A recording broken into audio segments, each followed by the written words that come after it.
ముంబై పరిస్థితి ఇప్పుడు ముందు నుయ్యి వెనుక గొయ్యి అన్నట్లు తయారైంది. వాంఖడే స్టేడియంలో హైదరాబాద్తో జరిగిన మ్యాచ్లో 243 పరుగుల భారీ లక్ష్యాన్ని ఎస్ఆర్హెచ్ సునాయాసంగా ఛేదించడంతో ముంబై ప్లేఆఫ్ ఆశలు దాదాపు ఆరిపోయాయి.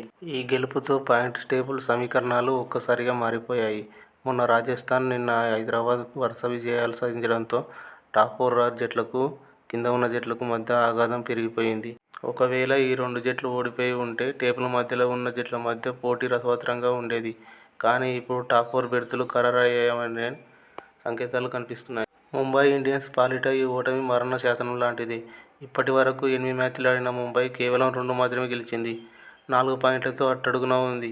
ఆ జట్టు ప్లేఆఫ్ రేసులో నిలవాలంటే ఇక ముందున్న ఒకే దారి. మిగిలి ఉన్న 6 మ్యాచ్ల్లోనూ 6కి 6 ఖచ్చితంగా గెలవాలి. అలా గెలిస్తేనే ముంబైకి 16 పాయింట్లు వస్తాయి.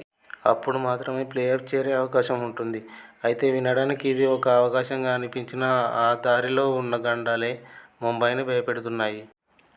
ముంబై తన ఆడబోయే 6 మ్యాచ్ల జట్లను చూస్తే పరిస్థితి ఎంత టఫ్గా ఉందో అర్థమవుతుంది.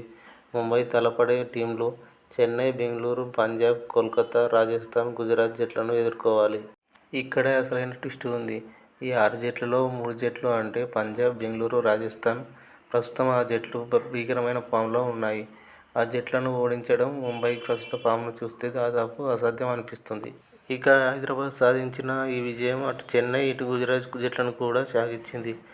ఎస్ఆర్హెచ్ ఓడిపోతే తమకు కాంపిటీషన్ తగ్గుతుంది అని భావించిన ఆ జట్లకు ఇప్పుడు నిరాశ ఎదురైంది. ఇక ముంబై విషయానికి వస్తే అద్భుతం జరగాలని, 6కి 6 గెలవాలని ఫ్యాన్స్ కోరుకుంటున్నారు.